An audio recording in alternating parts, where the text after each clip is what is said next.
Buenas compañeras de MECUP, en este video vamos a hablar sobre cómo formular un proyecto. En primer lugar es importante preguntarnos, ¿qué es un proyecto? Un proyecto es un conjunto de actividades que se deben planificar siempre, de manera sumamente ordenada, tomando en consideración los recursos, el tiempo y el espacio disponible para desarrollar el proyecto, pues es importante siempre discutir su factibilidad. Un ejemplo de proyecto en MECUP son los videos. Ahora bien, cada vez que vamos a desarrollar un proyecto, es importante seguir una guía en su planificación que está compuesta de al menos 10 puntos. El primer punto es la denominación del proyecto. Esta denominación se realiza en un párrafo aproximadamente porque debe ser de manera muy corta y precisa, puesto que en este se determina qué es lo que se requiere hacer para llevar a cabo el proyecto y a partir de esa descripción se puede definir un título. La denominación parte precisamente de la descripción de lo que se quiere hacer, quién lo hace, quién lo patrocina. Se debe tomar en cuenta no confundir el título con la denominación del proyecto, pues es importante. Un segundo punto es la naturaleza del proyecto. De este segundo punto se despliegan puntos específicos, pero antes de ahondar en los puntos específicos, cabe destacar que en lo que se plantea es la descripción y justificación del proyecto. Para ello se puede partir de la descripción del proyecto, es decir, la idea exacta del proyecto, qué compone y qué abarca ese proyecto. Con esto se identifica el proyecto y lo que se quiere hacer, ¿verdad? Entonces describimos qué es lo que queremos hacer con el proyecto. Un segundo punto sería la fundamentación o justificación.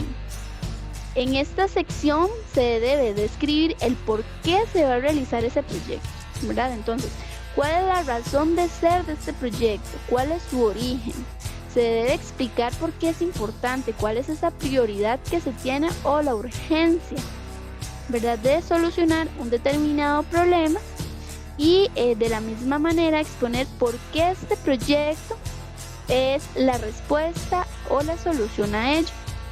Entonces se debe explicar por qué este proyecto es la solución más viable y adecuada para resolverlo. Básicamente responder al por qué es necesario. Después de responder estas preguntas, se debe realizar una sección donde se establezca cuál es la finalidad del proyecto. Dentro de este apartado se explica el impacto que se quiere o se espera lograr con el proyecto.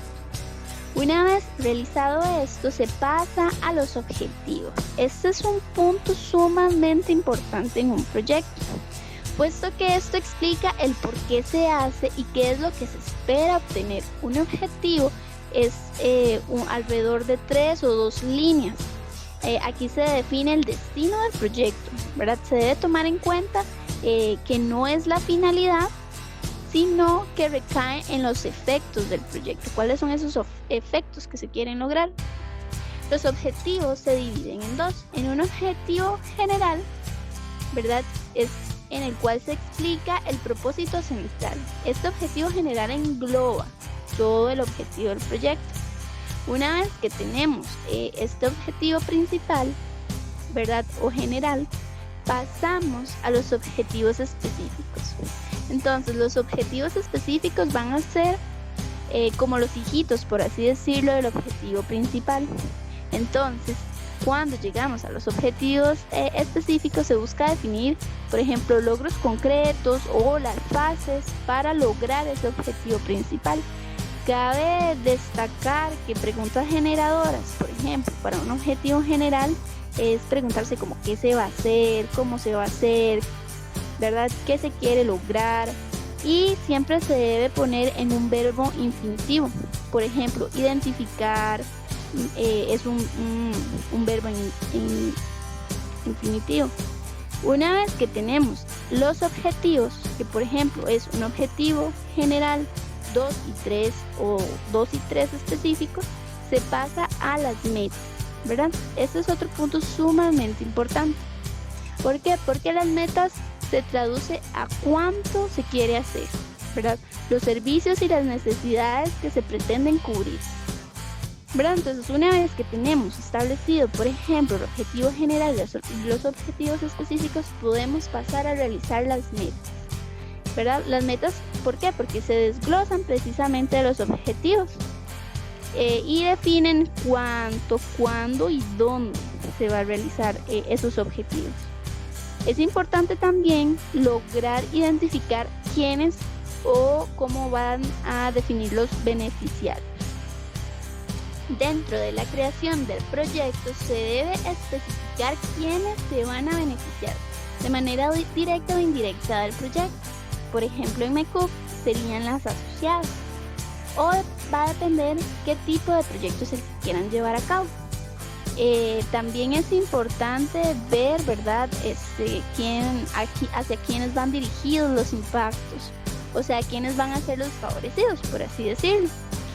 Para definir esta población se toma en cuenta un grupo meta. Entonces, una vez que ustedes tienen realizado, escrito los objetivos y las metas, pasan a decir, bueno, quiénes se van a beneficiar de este impacto de este proyecto. Una vez que se realiza eso, es importante establecer la localización física y la cobertura espacial que va a tener ese proyecto. La localización debe explicar el espacio, tanto micro como macro, de manera espacial, es decir, se explica la ubicación geográfica y la identificación de un menor, ¿verdad?, impacto, cobertura. La cobertura espacial explica más bien el espacio físico que cubrirá el proyecto, ¿verdad? Una vez que realizamos eso, tenemos el segundo punto ya desarrollado, por lo cual pasamos al tercero. El tercero es la especificación operacional de las actividades y tareas a realizar.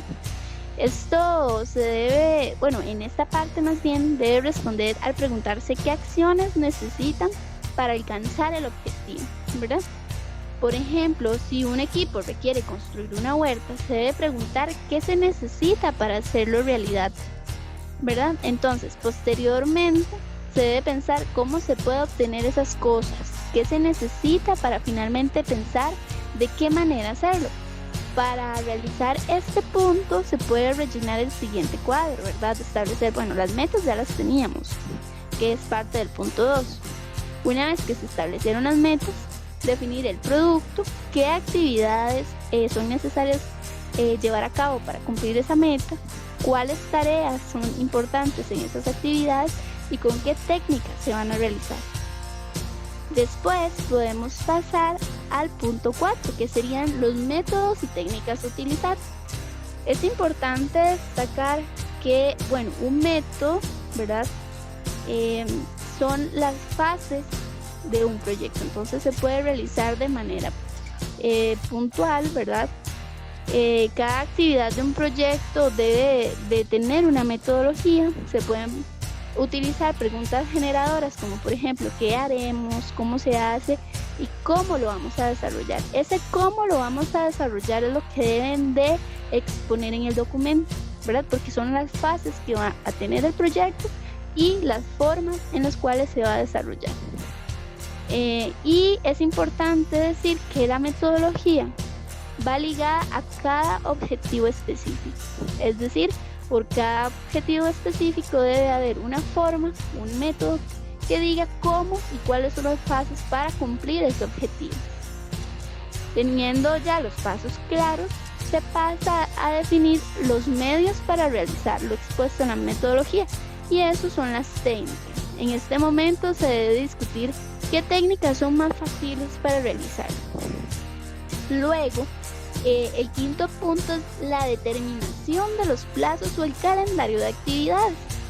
Una vez que ya se determinó en la metodología las fases del proyecto, ¿verdad?, se procede a determinar cuánto o cuándo se va a realizar y cuánto va a durar cada fase, ¿verdad?, de las actividades propuestas en el proyecto. Para ello se puede realizar un cronograma de actividades como las de la siguiente imagen. Este es un cronograma de actividades de proyecto sobre abono orgánico. Como ven, se puede realizar, por ejemplo, en Excel, pero también en un papelógrafo donde todas las integrantes de MECUP logren tenerlo a la vista. Entonces, en un cronograma, ¿verdad? Se define las actividades por semana, ¿verdad? Según cada mes, y las personas responsables, ya sean los equipos o una persona en específico. Muy bien, ahora le doy la palabra a mi compañero para que exponga el punto 6. Muchas gracias.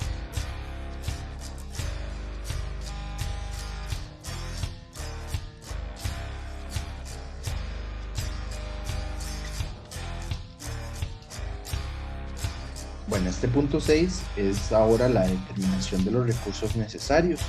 Esto lo que significa son los siguientes dos puntos: los recursos que se tienen, ya sean bienes, medios o servicios, y los recursos humanos, que se debe entender como la cantidad de personas que participan en un proyecto, así como sus habilidades, entre otras cosas. Se puede hacer ya sea en un papel, hológrafo o en un Excel.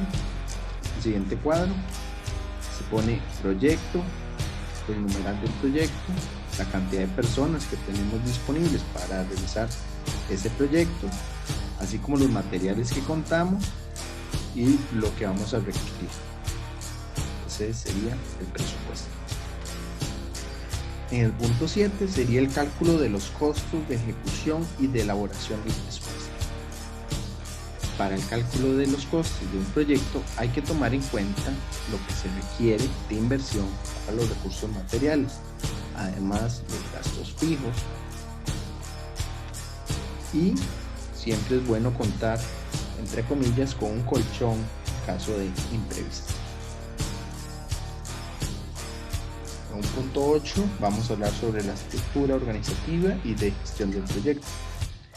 En este punto se debe plantear la estructura de cómo se va a gestionar el proyecto, es decir, determinar las personas responsables de las actividades. Si bien ya se cuenta con una metodología, esta estructura organizativa permite estructurar y determinar el orden de las actividades para el cumplimiento de los objetivos, así como la distribución de las actividades de cada integrante. En este punto es importante evaluar las habilidades que tienen cada una de ustedes. Es interesante también hacer un esquema como el siguiente. Podemos tener un jefe de proyecto para el proyecto 1, un jefe de proyecto para el proyecto 2, un jefe de proyecto para el proyecto 3, la dirección, que sería en este caso la junta, y de esta forma podemos entonces tener responsables de cada una de las actividades que ustedes tienen planeadas. En un noveno punto tenemos los indicadores de evaluación del proyecto. El desarrollo de un proyecto debe de conectar para poder rendir frutos. Por un lado, los objetivos planteados deben de encaminarse a las metas esperadas y así mismo el fin deseado a iniciar su planificación.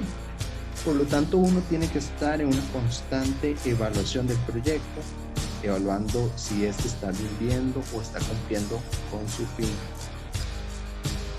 Por último, tenemos factores externos, condiciones o prerequisitos para el logro de los efectos del impacto del proyecto.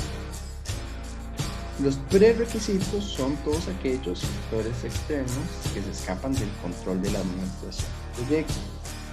Es decir, son aquellos que, por ejemplo, puede ser la municipalidad, puede ser el Ministerio de Salud, puede ser el registro, etcétera, etcétera. Son factores externos que deben de cumplir con esas condiciones para poder llevar a cabo cierta actividad. Muchas gracias, eso sería todo por ahora.